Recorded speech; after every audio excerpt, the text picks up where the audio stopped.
사람은 무엇으로 살아갈까요? 우리는 보통 음식으로 산다고 생각합니다. 맞습니다. 우리의 몸은 음식을 먹고 살아갑니다. 그런데 몸만 음식을 먹는 것은 아닙니다. 눈과 귀도 그리고 생각도 음식을 먹습니다. 마음도 음식을 먹습니다. 우리는 매일 수많은 것들을 받아들이며 살아갑니다. 누군가의 말, 뉴스, 영상, 주변 사람들의 평가, 그리고 반복되는 생각과 두려움, 걱정, 희망, 그리고 우리가 그것들을 받아들이는 것으로 결코 끝나지 않는다는 것은 놀라운 일입니다. 결국 우리는 그것들을 닮아가기 시작합니다. 그래서 오늘 질문은 이것입니다.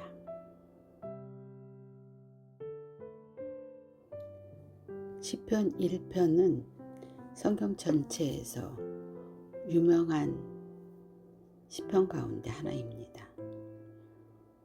많은 사람들이 시편 1편을 복받는 사람 이야기로 기억하고 있습니다. 복 있는 사람, 복 있는 삶, 복 받는 길. 하지만 시편 기자의 관심은 생각보다 다른 곳에 있습니다.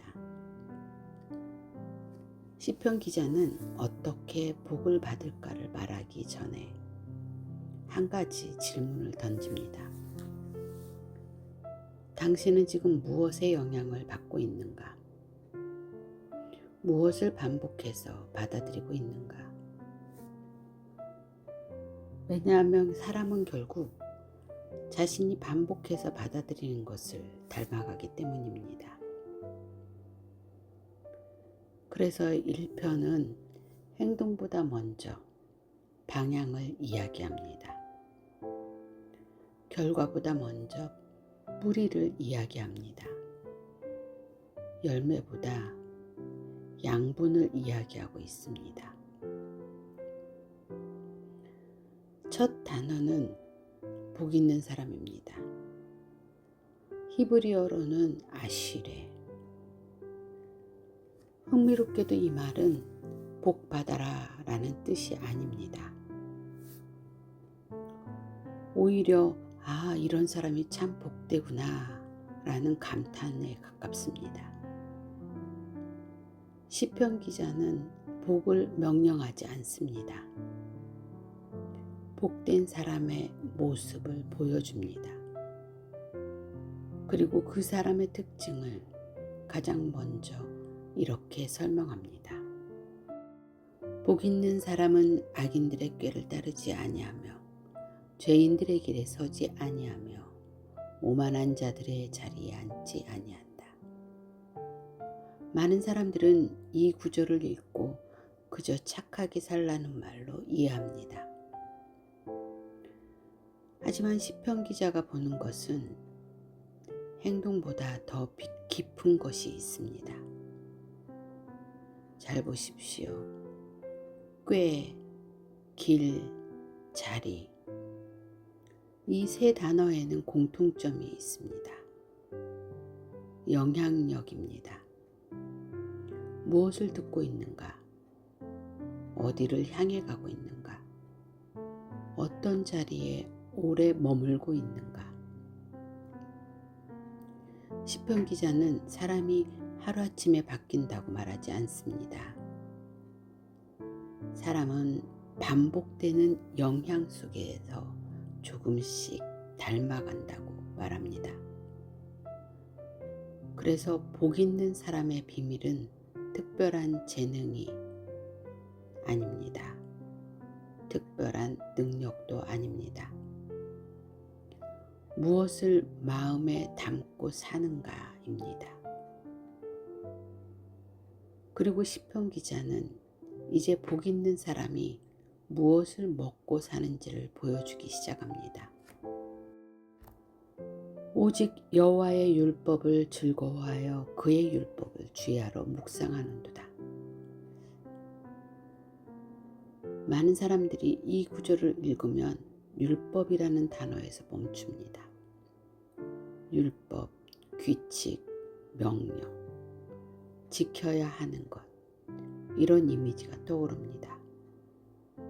그런데 히브리어 원문은 조금 다른 느낌을 가지고 있습니다. 여기서의 율법은 토라입니다.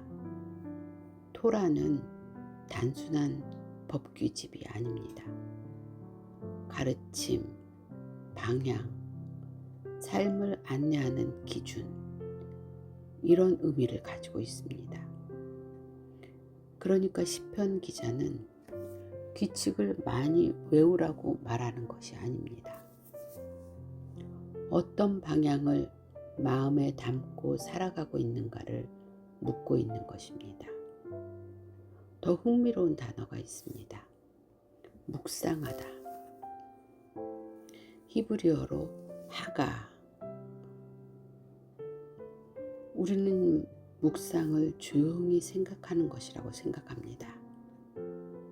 하지만 하가는 그보다 훨씬 적극적인 단어입니다. 중얼거리다, 계속 되뇌다, 반복해서 입에 담다라는 의미가 있습니다. 우리는 모두 원하든 원하지 않든 무언가를 매일 묵상하며 살아갑니다. 누군가는 걱정을 묵상합니다. 두려움을 묵상합니다. 어떤 사람은 상처를 반복적으로 묵상합니다. 과거의 실패를 오랜 시간 묵상하기도 합니다. 심지어 자신도 모르는 사이에 계속 같은 생각을 반복합니다.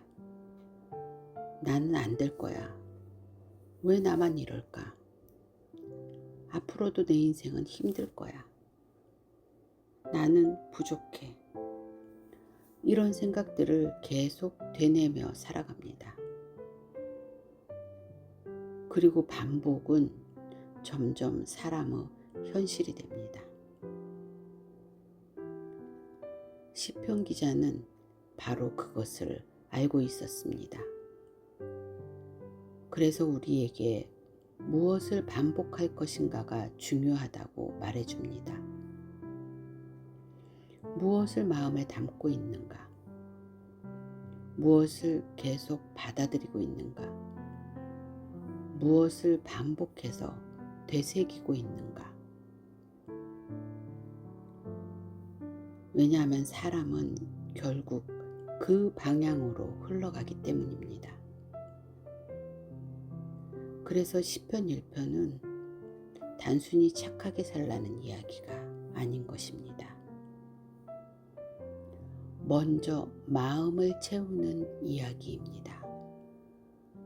행동보다 먼저 양분에 관한 이야기입니다. 열매보다 먼저 뿌리의 이야기입니다. 그리고 시편 기자는 그 모습을 한 장면으로 보여줍니다. 복 있는 사람은 마치 시냇가에 심은 나무와 같다고. 복 있는 사람을 한 그루 나무에 비유합니다. 그는 시냇가에 심은 나무가 철을 따라 열매를 맺으며 그 잎사귀가 마르지 아니함 같으니. 보통 우리는 이 구절을 읽을 때 열매를 먼저 봅니다. 잘 되는 인생, 풍성한 일상, 마르지 않는 삶. 하지만 시편 기자의 시선은 열매보다 더 아래쪽에 있습니다. 바로 뿌리입니다. 열매는 보이는 것이고 뿌리는 보이지 않는 것이기 때문입니다. 그리고 우리의 인생은 보이는 것보다 보이지 않는 것에서 결정되는 경우가 많습니다.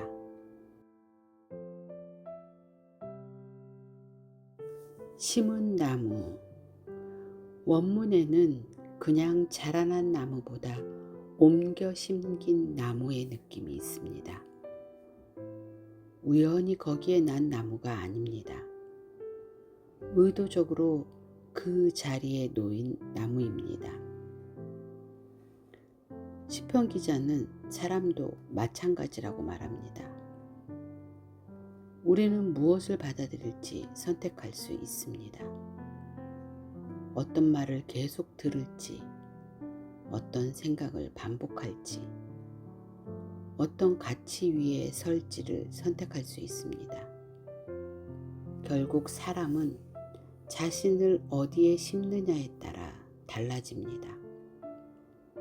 시냇가에 심긴 나무는 가뭄이 와도 버팁니다. 햇빛이 강해도 버팁니다. 왜냐하면 눈에 보이지 않는 곳에서 계속 공급받고 있기 때문입니다. 반대로 겉은 멀쩡해 보여도 뿌리가 마르면 결국에는 말라가기 시작합니다. 그래서 시편 기자는 성공한 사람을 복있다고 말하지 않습니다. 유명한 사람을 복있다고 말하지 않습니다. 많이 가진 사람을 복있다고 하지 않습니다. 오히려 어디에 뿌리를 내리고 있는가를 보고 있습니다. 생각해 보십시오. 오늘 우리도 무언가를 먹고 있습니다. 뉴스를, 사람들의 평가를, 영상들을, 생각들을, 걱정을, 희망을 먹고 있습니다. 그리고 그것들이 조금씩 우리의 뿌리가 됩니다. 시편 기자는 바로 그것을 묻고 있습니다. 당신은 지금 무엇을 먹고 있는가? 무엇이 당신의 생각을 만들고 있는가? 무엇이 당신의 마음을 키우고 있는가? 무엇이 당신의 뿌리가 되고 있는가? 왜냐하면 열매는 나중에 나타나지만 뿌리는 이미 오늘 만들어지고 있기 때문입니다. 시편 기자는 여기서 멈추지 않습니다. 이제 그는 또 다른 길을 보여줍니다. 시냇가에 심긴 나무가 아니라 바람에 날리는 겨와 같은 인생입니다. 복 있는 사람을 시냇가에 심긴 나무라고 말했습니다. 그리고 뒤이어 다른 한 모습을 보여줍니다. 악인은 그렇지 아니하며 오직 바람에 나는 겨와 같도다. 여기에서 겨는 무엇일까요? 곡식을 타작할 때 남는 껍질입니다. 겉모습은 있지만 실제 알맹이는 없습니다. 바람이 불면 쉽게 날아갑니다. 시편 기자는 왜 갑자기 겨를 이야기할까요? 그는 두 종류의 사람을 비교하는 것이 아닙니다. 우리에게 두 종류의 방향을 보여주고 있습니다. 한쪽은 뿌리가 있는 삶입니다. 다른 한쪽은 뿌리가 없는 삶입니다. 한쪽은 공급받는 삶입니다. 다른 한쪽은 흘러다니는 삶입니다. 한쪽은 시냇가에 연결되어 있습니다. 다른 쪽은 바람에 연결되어 있습니다.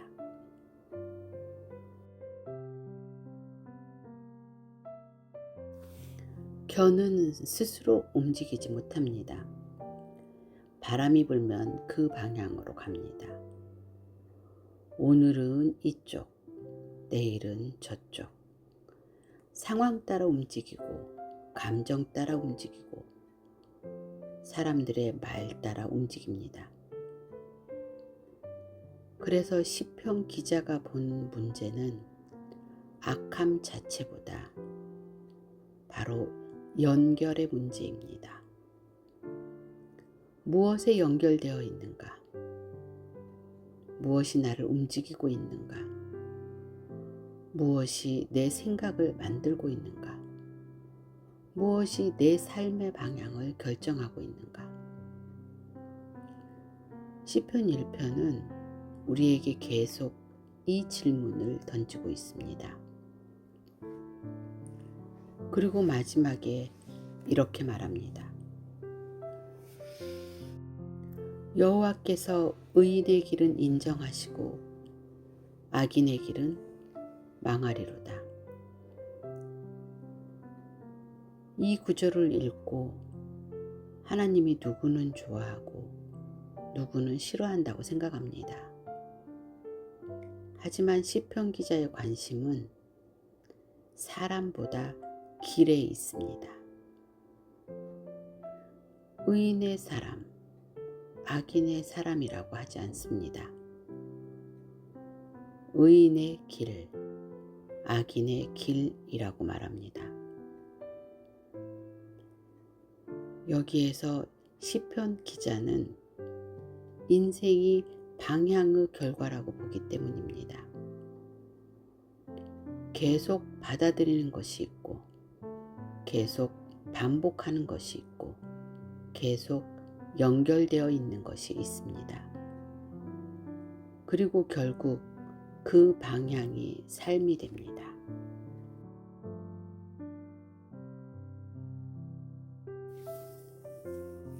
시편 1편은 단순히 복받는 비결을 말하는 시가 아닙니다. 복 있는 사람의 상태를 잘 보여주는 시입니다.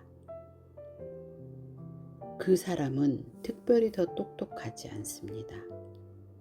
특별히 더 강하지도 않습니다. 더 능력이 많지도 않습니다. 다만 무엇을 받아들일지 알고 있습니다. 무엇을 반복할지 알고 있습니다. 무엇에 뿌리를 내릴지 잘 알고 있습니다.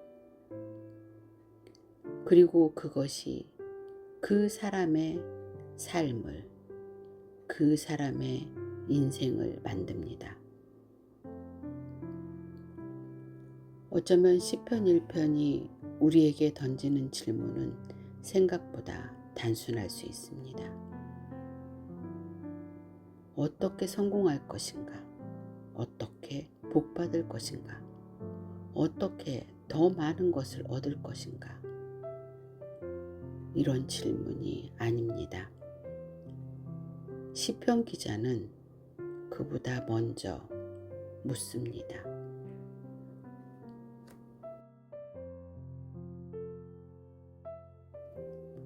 무엇을 계속 듣고 있는가? 무엇을 계속 보고 있는가? 무엇을 계속 마음에 담고 있는가? 그리고 무엇을 계속 반복하고 있는가? 왜냐하면 사람은 결국 자신이 반복해서 받아들이는 것을 닮아가기 때문입니다. 오늘의 열매는 어제의 뿌리에서 나옵니다. 그리고 내일의 삶은 오늘 내가 무엇을 받아들이느냐에 달려 있습니다. 그래서 시편 1편은 복 있는 사람의 비밀을 아주 조용히 알려줍니다. 우리의 인생은 무엇을 먹고 있는가의 이야기라고. 시편 1편은 복받는 방법을 말하는 시가 아니었습니다. 오히려 무엇을 받아들이며 살아가는가를 묻는 시였습니다. 사람은 자신이 반복해서 받아들이는 것을 닮아갑니다. 시편 기자는 다음 시편에서 또 하나의 질문을 우리에게 던집니다. 사람은 왜 그렇게 불안해할까? 왜 세상은 끊임없이 흔들릴까? 그리고 그 속에서 우리는 어디에 서 있어야 할까? 다음 금요일 시편 2편에서 함께 살펴보겠습니다. 지금 화면에 보이는 영상을 이어서 보십시오.